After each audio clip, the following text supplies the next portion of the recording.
what's up, everybody? How are you this evening? It is Wednesday night, and if you don't know by now, we are coming to you on Power 1017. I am Doc Val, your resident sexologist, and we are Brown Sugar Confessions. So we hope everybody had a great day off because they had that MLK on Monday, so you got an extra holiday. So we hope that you guys had a really good holiday and got to just chill and vibe out a little bit. And we are back tonight picking up where we left off with Marisa is back with us. Marisa, honey, yay, you're back. How are you, sweetheart? Welcome back. How are you tonight? I'm great. How are you? Oh, we are great. We are so happy that you came back. I'm going to talk about what we're going to talk about tonight in a few minutes. Let's first bring up these gorgeous co-hosts before we get into tonight's show. Miss Treese, what's up with you? Looking delicious as always. I am living my life. I am not going to school this semester, so Yay. I am enjoying actually reading for pleasure.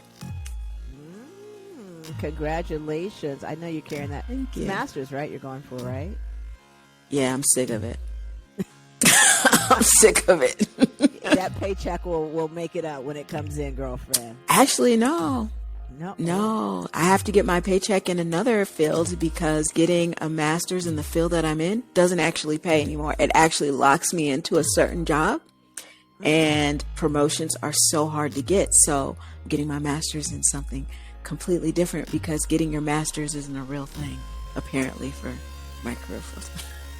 Wow. Well, you know what? I don't know what you do, but you. To the T, to the fullest. Always. Yes. You always got something good going on. Miss KD, what's up with you, beautiful? Hey, same thing, same bat channel, nothing new. Just getting ready for the Valentine's Day season. Every time you walk into the store now, all you see is red hearts and stuff all over the place. So I'm just prepared to try to block all that out because I can't stand none of that mess. I don't like candy. I'm not into flowers and bears. Well, no. So just dealing with the next season and waiting for my favorite one to pop back up, as you all know, the spring. The spring, right? We got some traveling we're doing too. We're going to talk about that a little later on. But Miss T, how's Georgia? I mean, it's Georgia. It's Georgia. Georgia. Georgia. Atlanta's being Atlanta, and Atlanta's always being the absolute most. I love it. I am actually rooting for all my friends that are still making it through cuffing season. I got a couple that might make it to the championship, and I'm actually excited. I'm like, all right, let's see where this goes. All right. So if you out there, Radio Land, and you are in cuffing season and y'all are still together, hey, Miss T is rooting for you. Let us know how it works. Absolutely. Yes, we want to know how this cuffing season worked out. We did a couple of shows on that one. So make sure that you guys go and check out all of our previous shows that are on YouTube. And if you haven't done so, make sure that you subscribe to the daggone channel, people, and like and share it. In addition to catch us on Spotify if you missed us on Power. All the shows are on Spotify as well. So there is absolutely no reason why you should not be following and enjoying Brown Sugar Confessions any and everywhere where you get your audio and visual pleasure. Ooh, that sounded kind of kinky, like I talked about. That sounded dirty. That did, right? Like I was talking about It's like slid in some honey dirty. Ugh. It did. Like I got a PED device, Marissa, that's personal enjoyment device, aka sex. But that's what we call it. Oh, I have those too. Yay! Well, we like Yes. white sugar, we like brown sugar, we like yellow, girl, we like all kind of sugar. We're going to talk about I just put my hands in the cookie jar, yeah, whatever I get. Girl, we'll talk about it. Talk about it. So, speaking of talking about it, did you guys What in that daggone carnation did Katie just put up in this window? Go to YouTube right now, y'all. I thought There that was an something- acorn. That is No. That's not an acorn? Is It's that an eggplant. It's an eggplant pillow. It's a baby eggplant? Oh no, don't say That just that. sounded all kinds of wrong. I just thought about that. Wow, that sounded all kinds of wrong. Why is Katie don't- holding a eggplant pillow? Did you get that for Christmas? It's got a face. It has eyes. This is one of my gifts to myself. This was my Yes, little it is. eggplant. And okay, I really have. I'm going down a rabbit hole, but there is a white string hanging out of its tip. That's all I'm going to say. It really is Yeah. a white. Yeah. Yeah. I didn't even really take note of that. Yes, Yes. it's called a PP pillow. It's a pee pillow. It's a PP Because pillow. there's pee This hanging is a out of mini it. one. They have a bigger one. It's pretty thick. They do have a bigger one, and it comes with a special set of whats to go with it too. So they have Oh, in all what, sizes. personal- You can lay on it and Personal everything. Entertainment device. It has a PED. It has a sex. No, Oh. I don't think you're No, supposed to it's- use it for that kind of entertainment. Oh. What's not it that kind of for? entertainment. No, but they have a larger one, so I decided to just go for the little guy. But they have a larger one. It actually comes with a set of guys to go with it. Oh, if you it get what has I'm saying. Some. So your we can say eggplant has nuts? Like, we can say Yes. nuts because nuts is you eat nuts. Nuts is nuts. I don't know. That word can get really nasty very quick depending on how you use it. Is it a verb? Is it an action? Is it a noun? I don't know. Down a rabbit hole of destruction already on this show. It's kinda Well, since cute, we're like, already but- ready for destruction, do you Yes. guys want to hear this question I got? We got yes, Miss T. Take us down a rabbit hole. All right, because I'm back on the 6 Brown Chicks account, and I got another question for y'all. You ready? Here we go. My wife caught me at a motel. I'm depressed. I warned my wife that if she left me, she better plan my funeral because I can't live without her. The wife said, "What kind of funeral you want? Open casket? Cremation? Half and half?" She used to forgive me for cheating. What to do? Can I go first? You can go first. Please, Go, I Trees. got nothing. Go, I got Trees. nothing. Okay, so one, emotional manipulation. What kind of funeral you want? Pick it, homeboy, because you're getting it. You're not manipulating people anymore with that fake mess. Two, the reason why she's not forgiving you is because she obviously knows she deserves more than what you could ever offer her, and there is no forgiveness. So get to stepping, go plan it, make sure she gets your life insurance policy and all the cars and the houses and the bank accounts, and move on. I like that. I am not a person for emotional manipulation. I am a Virgo. And once I sense you emotionally manipulating me, I tend to call your bluff. Oh, See what you did. you're going to unalive yourself because you cheated on me? Well, pick your way, homie. Oh Lord. Okay. I'm just saying. I like it. I like where you went with it. Katie, what you got for it? I ain't got nothing on this one. I was like, this totally went on my head. I was a little lost. All I have for him is a whole lot of laughter. He got what's coming. He should just go ahead, pack his things, or don't. Pack his things or let her throw them in the trash, whichever his preference is, and get on out where he needs to go, to the trash. Take his trash bags or anything else he got and get on out of there. Listen, this is what happens when you keep trying people and you think you can get away with the same things over and over again. First off, you shouldn't have done it in the first place the first time. Yep. You should have been kissing the ground she walked on if she still stayed with you after that. The fact that you thought you could have all these trials and tries and do it over and over again, and she was just supposed to forgive you, and you were going to manipulate her, I have no compassion. I don't even want to give you advice. You're not deserving of advice. Just go. Ooh, you're not getting any love from Miss Sugar on this show, honey. Miss T, what you got for him? It's your Same topic. thing I had for the guy last week. Run. Because let's be real, she already caught you at the motel, so clearly you can't go back to that motel. And do you want the woman that you have scorned planning your funeral? Think about it. Do you really want the woman who is, and I'm assuming that she caught him multiple times since he said she used to forgive me for cheating. Yes. Clearly this is not a one-time thing. Clearly. She got chips on her shoulder. You really want her planning your funeral? I guarantee you, if you thought she was going to do you dirty by saying she wasn't, that she's going to plan the funeral, she going to do something worse once you go. Don't do it, my guy. Run. I would. Hope you got your passport. Get out of there. Get out of there, my guy. Marissa, what you got for him? You got anything for Are your you guys school? sure how much funerals cost? Because I wouldn't be planning anything, straight to the dumpster. Like, Exactly.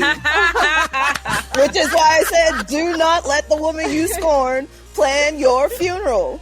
right. Exactly. I agree with you 100%, Marissa.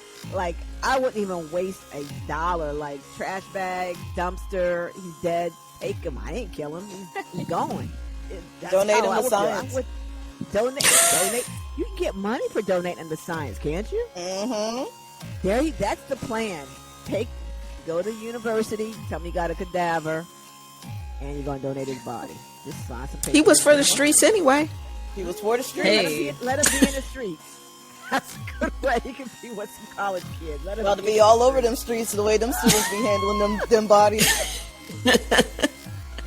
We are lost tonight. Okay, so here we are again on Brown Sugar. Did you guys, you know what? Last week's show with Marissa was so good. However, I felt like we did not close it completely. And if you don't know what I'm talking about, go back and look at last week's episode on Brown Sugar Confessions, where we had introduced Marissa, and we talked about domestic violence. So, Marissa, welcome back again. Thank you for coming back another night to hang out with us. How are you, sweetie?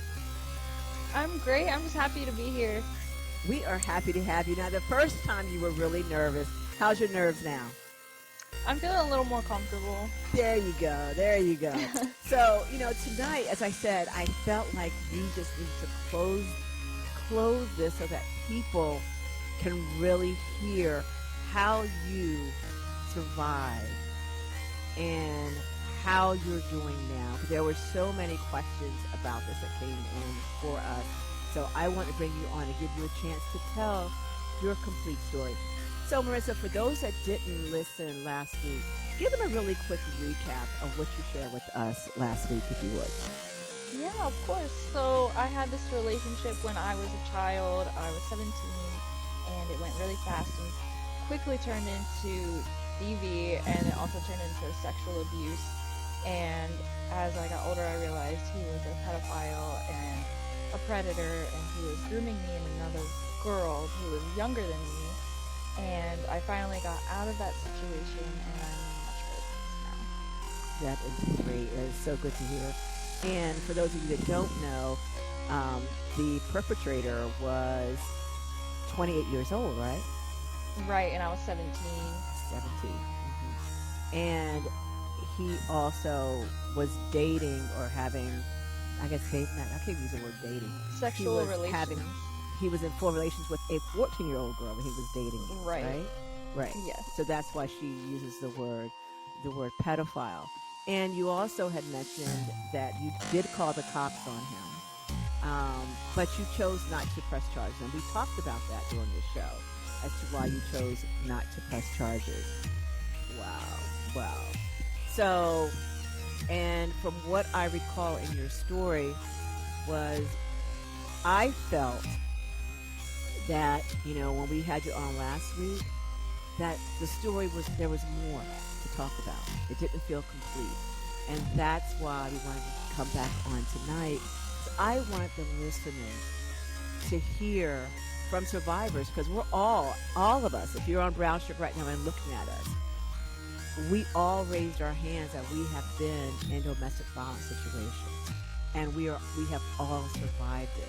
And now a living testimony that you too can survive and move on. And so tonight we're going to focus on some of the cycles around DV.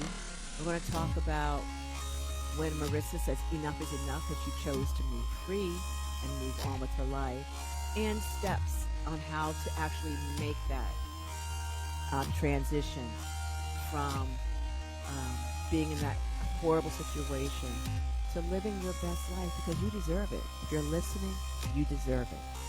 So Marisa, go back for a second and just tell the audience that's listening, when you decided, I am sick of you and your family, enough is enough. What was it a day and time of your life? Was it an event? What was it when you said enough? I just realized that I deserved more. I'm not very religious. I'm more of a spiritual person. So I kind of I sat back and I was crying in my car, and he had this friend who died in Afghanistan, and I kind of spoke to him. I was like, give me a sign. Tell me, is this meaning for me to leave right now after everything he's done? And my sign was basically finding the bra under the bed and knowing that him and the younger woman were trying to get pregnant. I was like, I can't do this anymore. I've got to leave. So that had happened several times. Yeah, sorry. It had happened several times? Yeah, so it wasn't just a one and done, clean cut kind of thing. I definitely had reminders constantly that he was still seeing her, even though he would tell me he wasn't. So I kept leaving and coming back, and then my final straw was when he basically told me he would kill me and my family, and I finally told my parents, I need help. Can you please help me? Because before that, I isolated myself, and I was trying to handle it on my own. I didn't want anybody to know what I was going through. So when you made the call to your parents and they gave you the help that you need to start the process, talk about that help that you received. So what they did was they just wouldn't let me interact with him. They took my phone, and it's kind of like a drug addiction. I don't like to compare it to that, but you're trying to rewire your brain. They would not allow me to basically go anywhere without telling them where I was, because they didn't want me to do something that would be harmful to myself. So it was a lot of steps in trying to figure out where I needed to go from there. There's a lot of self-sabotage and self-harm after that as well. Were you self-harming?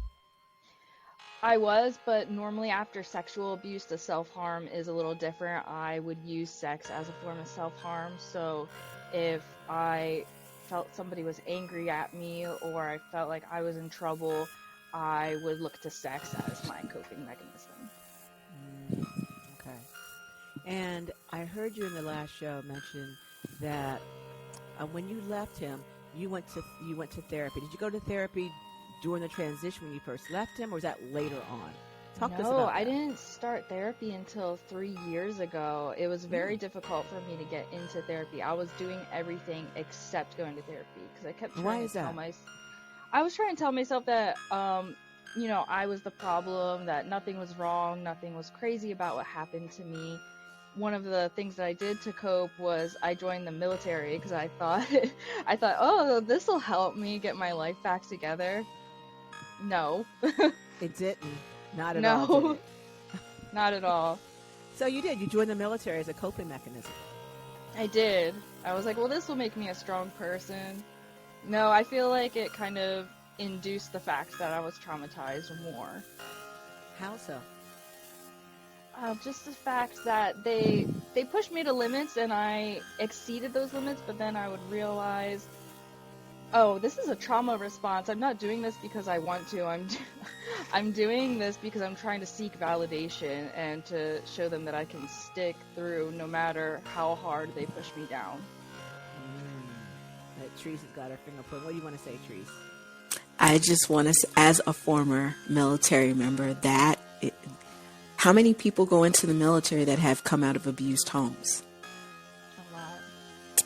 And when they go into the military and you get that atta girl or atta boy or way to go champ, it is a natural trauma response to when you get that kind of encouragement to push your body, to push your brain, to push you to do things that you would possibly never do just for outside validation because you never received it in one point.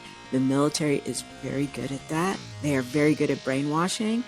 And I also want to say that having been in a relationship where I was in the military and I was being abused, the military did nothing. Right. That's a common occurrence. Nothing. Is it really quite common for the military? Absolutely. Does not Overly. intervene? Very common. Sexual abuse, domestic abuse. If Child you are abuse. child abuse.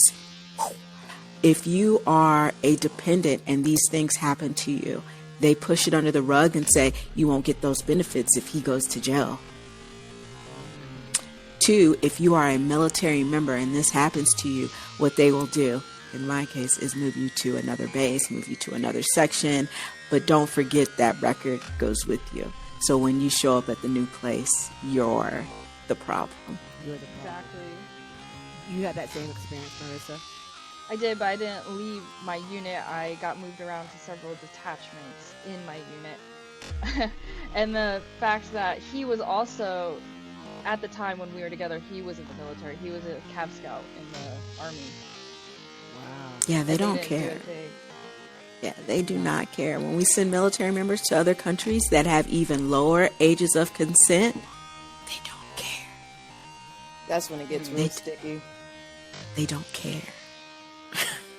So don't sit here and pretend like you're a military member and you're upstanding. Cut it. Cut it. Cut it. It's a lie. And I hate that for you.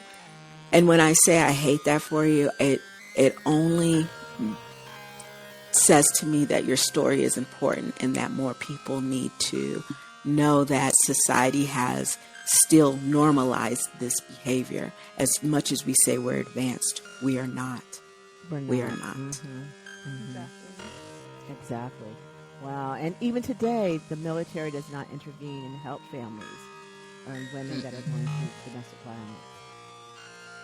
Well, there's a whole lot I could say on this one, but I'm not gonna say it on this show. We're gonna keep it going. Yeah, there's one thing I will say though. I mean, maybe I don't know if I'm assuming you've had a little bit of luck in the military, but unfortunately, I know a lot of women run to the military and then they end up finding more abuse there. So it's definitely interesting how that dynamic can add and pile on to all of that trauma. Yeah. One day I'll tell my story. One day. One day. I want to hear that story, Truth. You know, I know we're normally upbeat and fun, but you know one thing about Brown Sugar, we talk about subjects that don't normally get talked about. You know, and being in Kent County and lower Delaware where I reside, these subjects we don't get talked about on the radio, and that's why we're doing this, for awareness that you can get help. And we're going to put up a number up here for you guys. It's 1-800-799-7233. That is 1-800-799-7233. If you can't remember 7233, it spells out SAFE. That is domestic violence hotline. Reach out to someone. Don't suffer. You deserve to be loved. You deserve to be treasured. You deserve to be respected. It is your right to be loved and treasured and respected. So, Marissa, now here you are. How many years ago was this? This was about 8 years ago. About 8 years, okay. And the process for healing, was it a long process for you? Are you still moving forward? Talk to us about that. Yeah, I'm still moving forward. Up until very recently, I was struggling very much, like, in the victim mentality. Like, why did this happen to me? I didn't understand it, and I was like, maybe it's me. Maybe I just make men and people angry with me, and I just couldn't wrap my head around it. I was in therapy 3 years ago this month. I started therapy, and it wasn't really helping because I tried convincing my therapist that I had the issues. But like about a month ago, I believe that's when I started actually feeling at peace with myself, and I don't feel this dark cloud over me anymore that I've felt for so many years. I don't feel like I'm spiraling anymore, having panic attacks. I feel like I can just be alive and be happy, and I've never felt that before. Oh, that is beautiful. That is beautiful. And you deserve it. Thank You you. absolutely Everyone deserve it. deserves it. You're right. Everyone does. And to hear that you feel alive right now, you're not spiraling is wonderful. What do you do to ground yourself? I know you just said you're in and out of, you're not always in therapy, right? So Yeah, what do I'm you not do? always in. So what Okay. I do is I try and reassure myself. I used to seek other people for that reassurance, but what I Hmm. do now is just remember it's not my fault. It doesn't reflect who I am, it reflects who they are. And that the love that I kept desiring from them is the love that I need to give myself, and that's how I ground myself. Is that it's not my fault. I just keep reminding myself that and give myself constant reassurance. That's good. So a lot of self-talk, huh? Yeah, a lot of self-talk. That is good. That is And good. one thing is like when I get negative thoughts in my head, I like talk myself out of it. I'm like, no, those are, I like to say they're friends. Emotions are friends, and they're just saying Hmm. hi. Let me say hi, feel it, and then say bye. I'm done with you right now. Hmm. Hmm. I know the one thing that I hear, even in my practice, and even when I was going through my own DB experience, was the fear of being alone, the fear of not having monies to take care of, if you have children, how is my family going to be taken care of? And a lot of women stay in this cycle because they don't have resources to go to. Can you guys speak to that for a second? I'm going to share my Hey, personal story, but Dr. Val, I hmm think we should take a note of that question and we should go ahead to break. okay. And we can all take some time, sit with that question, and answer that when we return back here in a few minutes. Make sure you guys take a few breaths because, again, this is very deep, very traumatizing for some people. So get yourself some water. Keep your radio station on Power 1017, and Brown Sugar Confessions will be here in a few moments.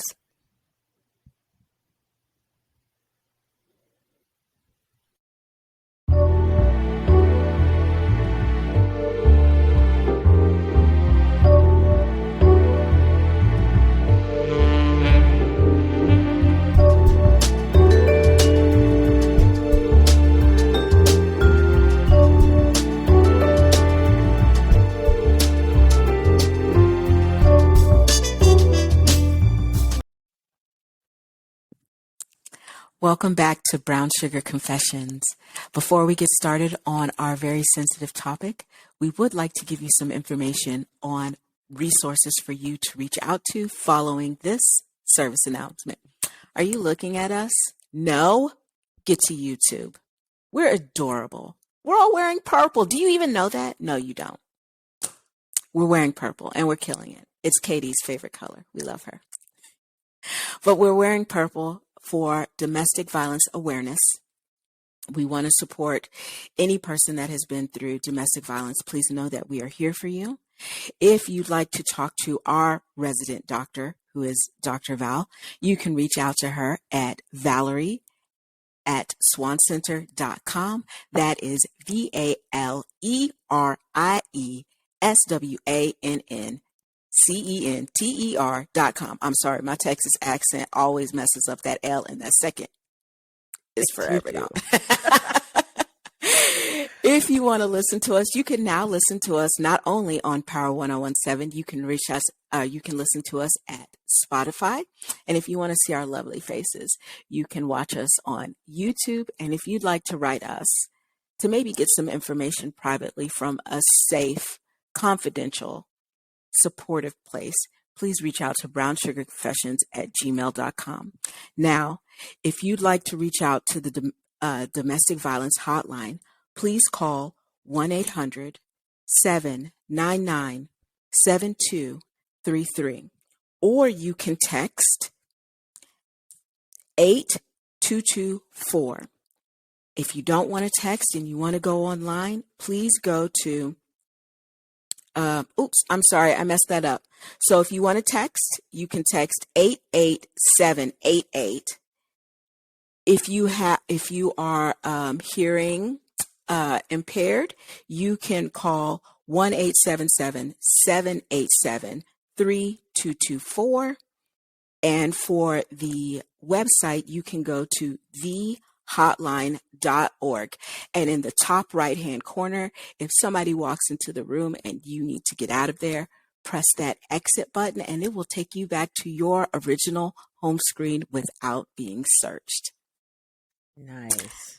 We hope you all are safe. Please remember to take a couple of deep breaths, get some water in you, pet your kitty or puppy, and let's get back to it. Doc Val, you had the question of how do we leave the situation if we have no money and kids and we don't have family or support system around us? Mm-hmm. Yeah, that was the question I wanted to pose, because that question comes up quite a bit. Like, how do I leave this? I've been beaten for so long. I don't have the resources. They don't have the emotional, mental strength to leave, but they know they need to leave. How do they decide to take that first physical step to leave? And Marisa, you did not have children with you at the time, right? No, not at the time. I know for my own self, the decision to leave didn't become paramount until my child was being hurt. And when the child is being hurt, I didn't care if I was sleeping in my car. I had contacted my mom and said, Mom, if I need you to take care of my daughter, would you? And she's like, absolutely, I'll bring her over. So I had that resource where I knew that regardless of what was going on with me, that she would be okay, and she would be safe, and she would be warm, and she would be taken care of, because I was just not in a good place. What about you ladies? Anything that you guys want to talk about and share on that?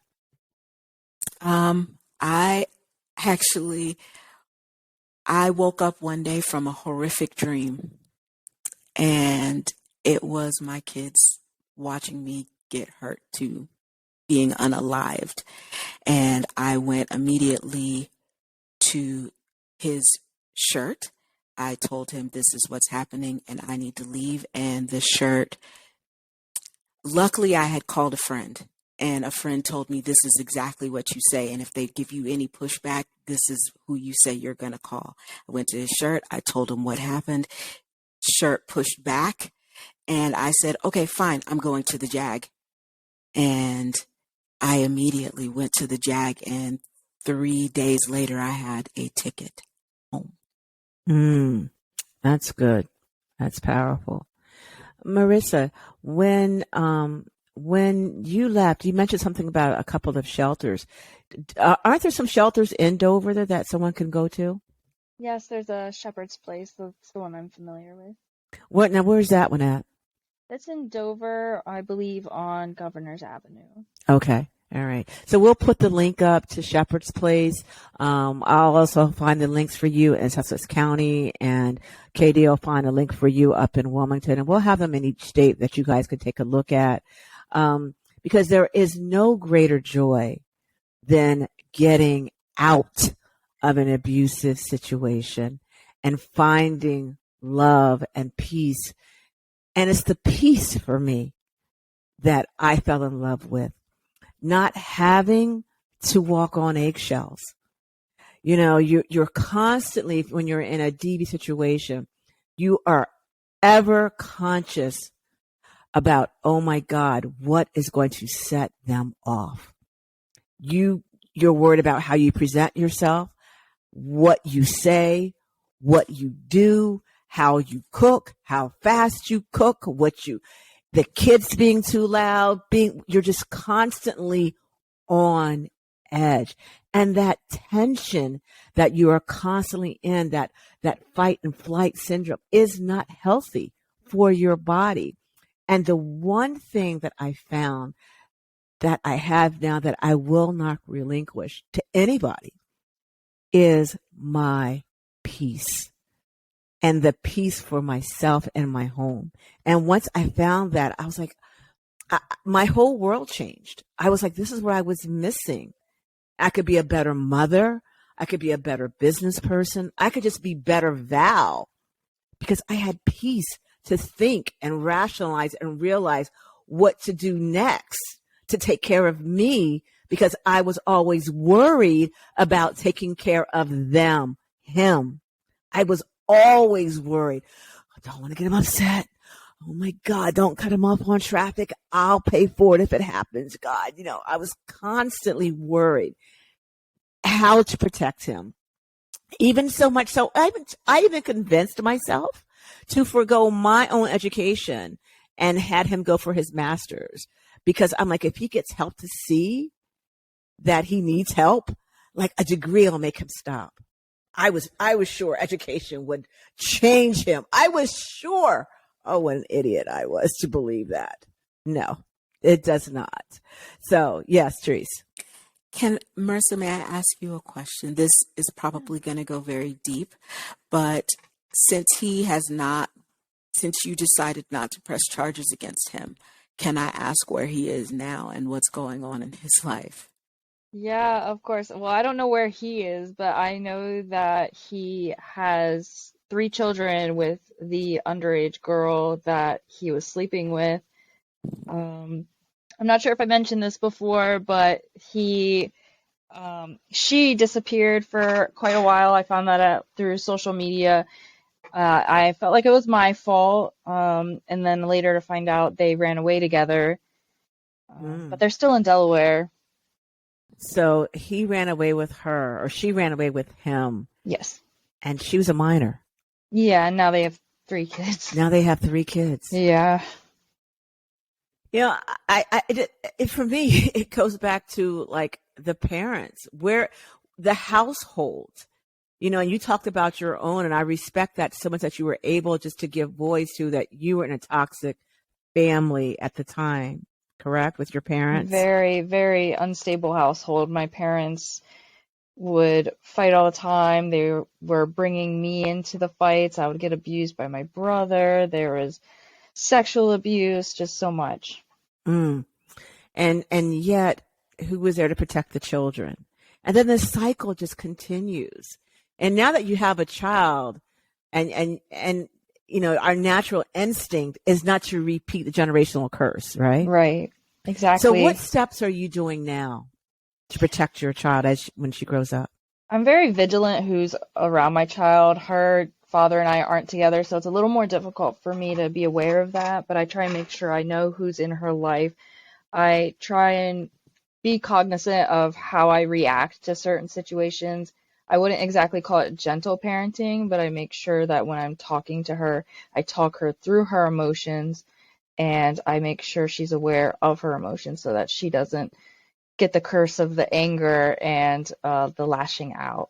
Mm-hmm, mm-hmm. That is good. That is good. And I'm going to give this 1-800 number out one more time. Therese, give that number out one more time, and especially the text number. I'm going to keep repeating that. So the 1-800 number is 1-800-799-7233. The text number is 8878. And if you need help for being hearing impaired, the number is 1-877-787-3224. Thank you. And we're going to have all these links up for you. Please utilize them. It's a new year. It's a new you. I know personally and we all do sitting here, it is scary to leave. You know what you know at home, but you don't know what's out there. That was one of my things I don't know I'm going to get into. And then I found myself falling into bad habits, repeating, has anyone else been in that? You kind of repeat the cycle. Yes. Until I learned that I was worthy, until I learned that I need to really sit down. I had to make a conscious list. I actually wrote a list out. Like, I want this quality of my husband. I want this. I mean, I really wrote it out. And I even asked my best friend who has a lovely marriage. I was like, I'm horrible in relationships. I'm horrible. Like, if you don't like them, I'm not going to marry him. I actually told her that about my husband. Like, if you check him out and you say no, I'm not marrying him. I don't care how much I love him. She's like, really? Yeah, because I didn't trust myself at all. That is the one thing that I will tell you that I, even now and then when I go back, trusting my own judgment, I didn't have, I'm like, I make bad decisions. And I really had to retrain myself and really work on self to get better, to break these horrible cycles for my children, and to break our generational curse. So I out to all that's listening say there is hope, there is help, but the work must start with you. You have to take the chance to move forward. And Marissa, you spoke about when Treese you had know you're something to doing. say. I'm sorry. Go ahead, babe. Before we move on, can we talk about the coping mechanisms? I think that's very Absolutely. important. Yeah. Let's talk about it. I know that after I left, I used sex. But I was not one that repeated the mistake of getting back into another relationship. I became very closed and withdrawn after mine. And if it did not deal with a physical connection, I wasn't there in any capacity for emotional. And it was not until I absolutely met the nerdiest person possible that I realized, oh my gosh, you need help. You need to get through this trauma, because I am not going to get into this relationship and trauma dump on someone that absolutely does not deserve it. I even in my therapy, I realized like my therapist was like, do you think you are like slightly a nymphomaniac because you use sex as a device? And I was like, but I had clutching pearls. I had to clutch my pearls, but at the same time, I was like, yo, I did. That was the only power I had. And that's how I wielded it. It's through sex. Yeah. Maritza, did you find yourself in that same kind of, I saw you shaking your head. Can you relate to some of that? But then I would jump from relationship to relationship, and I would continue the cycle of abuse within those relationships. And then when we got out of the relationship, it's not healthy. It's self-harm. Yeah. Yeah. Yeah. And now let's talk a little bit about going into healing, because we spoke about, going into the trauma, now you're away from the abuser and you're going to start over again. And how do you begin self-love and self-respect after coming out of what could have been years of abuse? What coping mechanisms do you use that are healthy for you, right? As you talked about the ones that weren't so healthy, using sex as a coping mechanism. But what are some healthy, coping mechanisms that you can use to help ground yourself and help you center yourself? For me, I will tell you, it was dancing. Dancing really allowed me to ground myself. I could forget my pain through moving my body.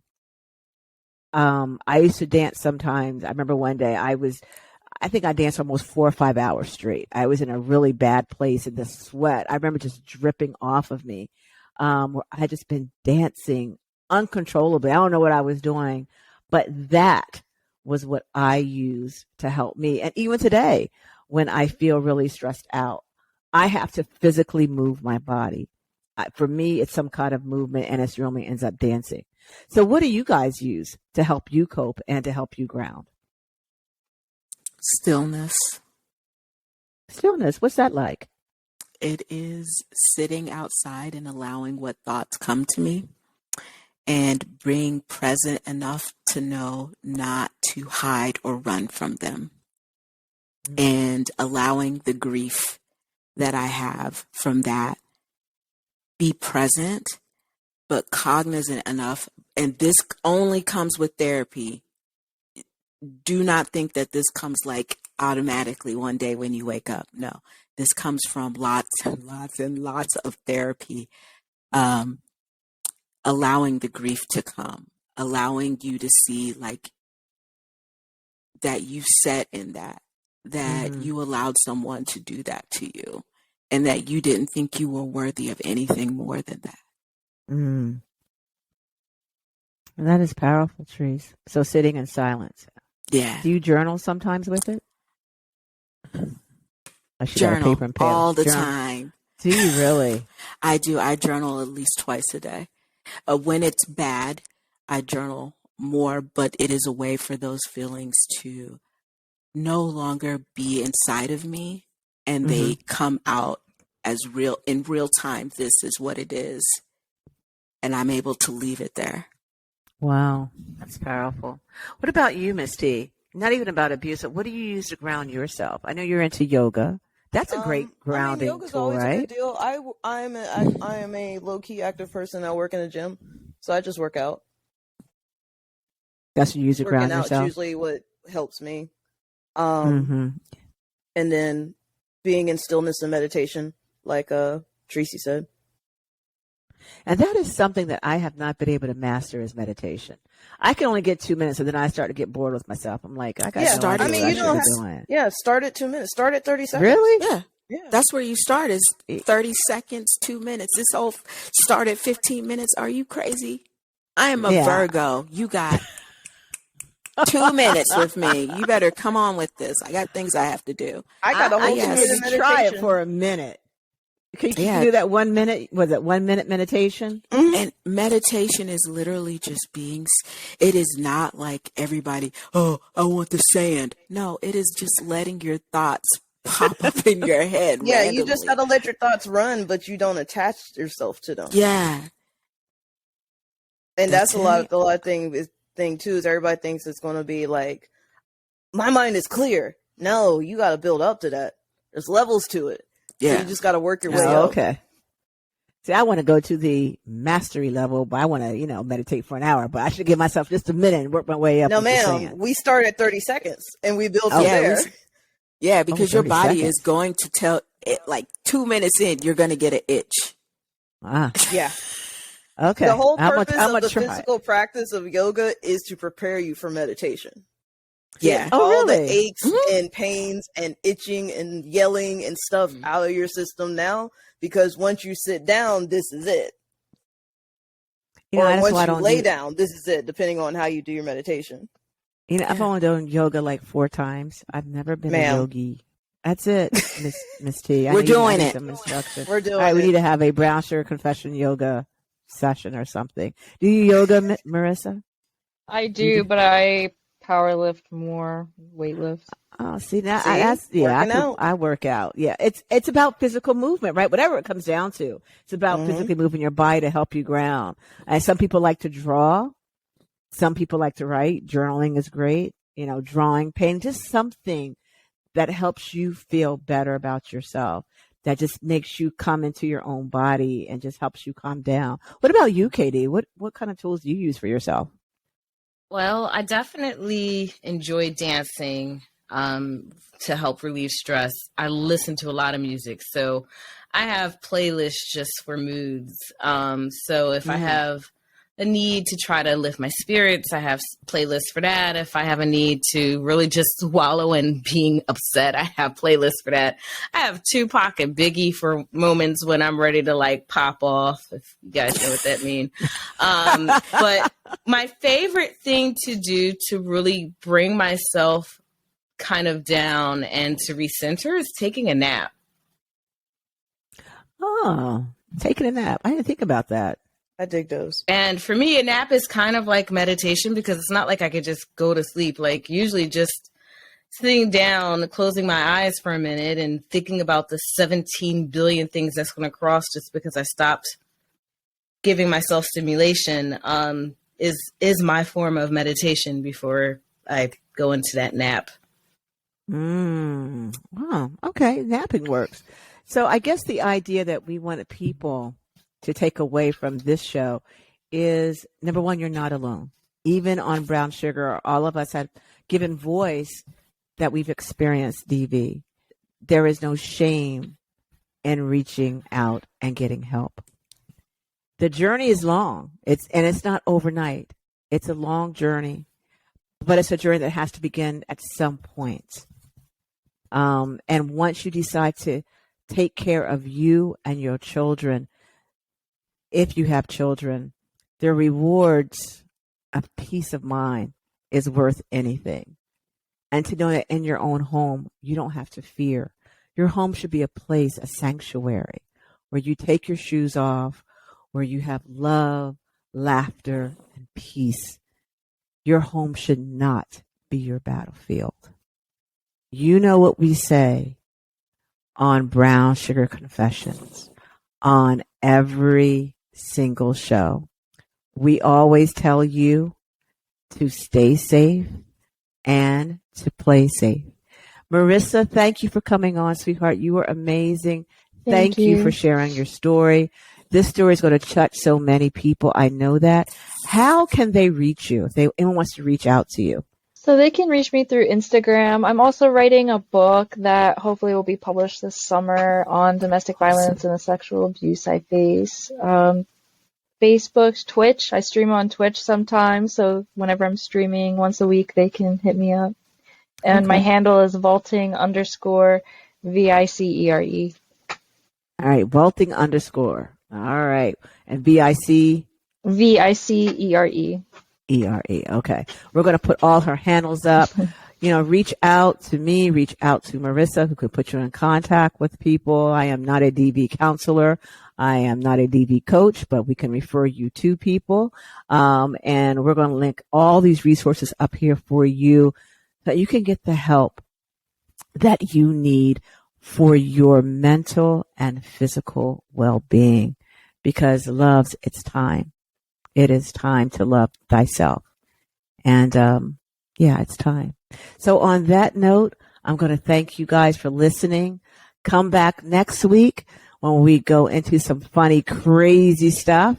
And you know what we say, stay safe and play safe. And we are Brown Sugar. Bye-bye for now, guys. Thanks for listening to another episode of Brown Sugar Confessions on Power 1017. Go to our Facebook, YouTube, and Instagram page at Brown Sugar Confessions to like, share, and follow. Stay safe and play safe. We'll see you next week. Bye for now.